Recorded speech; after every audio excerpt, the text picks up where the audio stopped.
రోజా గారు కూడా మాట్లాడుతున్నారు సార్. మనం చూసాం, మనం అసలు రోజా గారు ఇక్కడ లేరు ఆవిడ. సరే, ఆవిడ కూడా వచ్చి ఇప్పుడు ఏదో మాట్లాడాలి కాబట్టి ఆవిడ కూడా స్పందిస్తూ ఉంది. సో నిజంగా ఆమె స్పందన మరి విచిత్రంగా ఉంది. అంటే రవి గారు రాజకీయ విశ్లేషకులుగా మాలాంటి వాళ్ళకి కొన్ని పరిమితులు ఉంటాయి. ఎక్కువ ఘాటుగా మాట్లాడాలి, ఒక లైన్ దాటి మాట్లాడలేము. అదే. కానీ ఇలాంటి రోజా లాంటి వాళ్ళ గురించి మాట్లాడాల్సి వచ్చినప్పుడు అరే అలాంటి లాంగ్వేజ్ మేము ఎందుకు వాడలేకపోతున్నాం అనే బాధ కూడా మాకుంటుంది. ఎందుకంటే చాలామంది పొలిటీషియన్స్ వాళ్ళందరూ చాలా ఫిల్లీ లాంగ్వేజ్లో తిడుతూ ఉంటారు. కానీ అలాంటి లాంగ్వేజ్లో తిట్టించుకోవడానికి అర్హులు ఈ రోజా లాంటి వాళ్ళు. కానీ మాకు అలాంటి భాష నిద్ర పట్టదేమో సార్, అడిగి లేపి తన్నిచ్చుకోవడం అంటారు చూసారా, ఇది అలాంటి విషయం. సో మాలాంటి వాళ్ళం ఏంటంటే ఆ లైన్ దాటలేని వాళ్ళం మామూలు భాషలోనే మాట్లాడాలి కానీ వేరే భాషలో మాట్లాడలేము. కానీ వీళ్ళు అలాంటి వేరే భాషలో ఫిల్లీ లాంగ్వేజ్లో తిట్టించుకోవడానికి అర్హులైనటువంటి వాళ్ళల్లో ప్రథమ స్థానంలో ఉంటుంది ఈ రోజా. కారణం ఏంటంటే లాస్ట్ టైం వరదలు వచ్చినప్పుడు జగన్మోహన్ రెడ్డి గారు ఉన్నప్పుడు ఒక సందర్భంలో వస్తే వరదల్లో జనాలు కొట్టుకుపోతూ ఉంటే ఈవిడ రెయిన్ డ్యాన్స్ వేసిన సంగతి మనం చూసాం, గుర్తుందా? ఆ విజువల్స్ ఇప్పటికి కూడా సోషల్ మీడియాలో ఉన్నాయి. వానను ఎంజాయ్ చేస్తూ ఆవిడ ఏ రకంగా కేరింతలు కొట్టిందో అలాంటి ఆవిడ ఇవాళ 3 మాటలు మాట్లాడింది. ఆ 3 మాటలు వినగానే నాకు ఎంత కోపం వచ్చిందంటే, ఒకటి చంద్రబాబు నాయుడు గారికి వయసు అయిపోయిందట. ఆ వయసుతో సంబంధం ఏంటి సార్, నాకు అర్థం కావట్లే. ఎందుకు ఆ వయసు గురించి ఎందుకు? ముసలోడు అనే కదా చంద్రబాబు నాయుడు గారు. అదే అంటున్నా.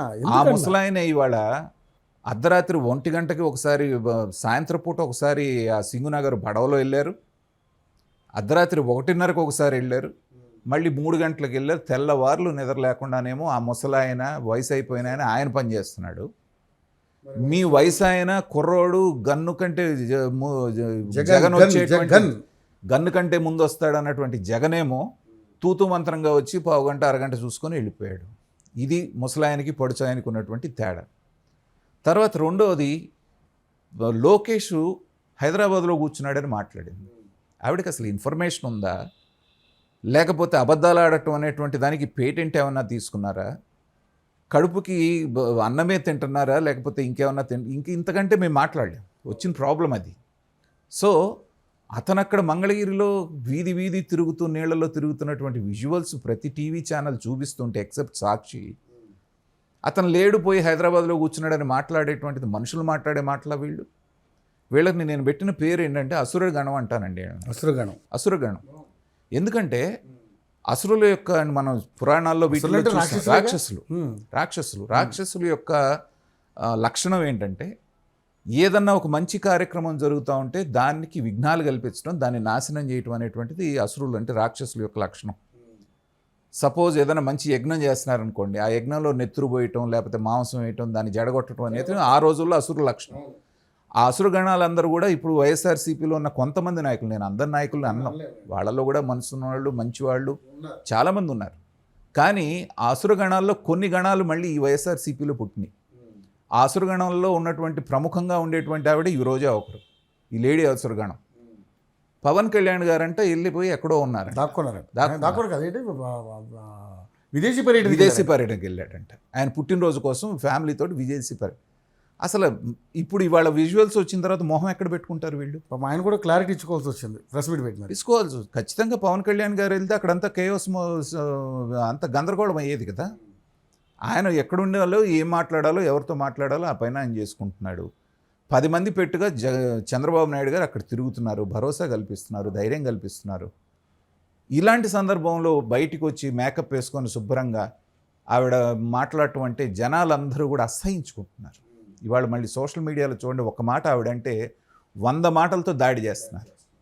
మీరు అన్నట్టుగా అలాంటి తిట్లు తినకపోతే వీళ్ళకి రాత్రిపూట నిద్ర అంటే అలవాటు పడ్డ ప్రాణాలు. ఇప్పుడు తిరుమలకి వెళ్ళింది. తిరుమలలో కూడా నేను ఇప్పుడు ఈ విషయంలో చంద్రబాబు నాయుడు గారిని కూడా విమర్శిస్తాను. తిరుమలలో రాజకీయాలు మాట్లాడకూడదు ఈ రోజు నుంచే ఆయన ఒక ఫస్ట్ టైం తిరుమలకి వెళ్ళి నాకు గెలిచిన తర్వాత ఒక మాట మాట్లాడాడు. మాట్లాడిన తర్వాత మహాద్వారం బయటకు వచ్చినాక వీళ్ళు మాట్లాడుతుంటే ఎలా చేస్తున్నారు అసలు? ఆ శ్రీవారి వస్త్రం పైన కప్పుకొని ఆవిడ రాజకీయ విమర్శలు చేస్తూ ఉంటే ఇమ్మీడియట్గా కేసు పెట్టి లోపలేయకుండా ఎందుకు ఊరుకున్నారు? దేవుడి దగ్గర రాజకీయాలు ఏంటి? అక్కడ వెళ్ళింది ఎందుకు? దండం పెట్టుకోవడానికి, దర్శనానికి వెళ్ళి వచ్చేసి అంతవరకే. వచ్చిన తర్వాత నువ్వు కొండ దిగి ఏమైనా మాట్లాడు. తిరుమలలో మాట్లాడటానికి ఎలా చేస్తున్నారు అసలు? ఈవిడే కదా, ఇంకొంతమంది రాజకీయ నాయకులు కూడా మాట్లాడుతున్నారు అక్కడ. కాబట్టి చంద్రబాబు నాయుడు గారు ఇకనైనా అలాంటి మెతక వైఖరి వదిలేసి అవలంబించకుండా గట్టి వీళ్ళ చర్యలు పట్ల తీసుకోవాలి. కఠినంగా ఉండాలి.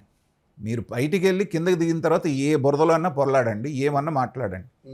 కానీ ఒక పవిత్రమైన ప్రదేశంలో అవాకులు చెవాకులు అబద్ధాలు మాట్లాడటం అంటే ఏంటంటే అది ఆ క్షేత్రాన్ని, ఆ పవిత్రతని అవమానించినట్టు.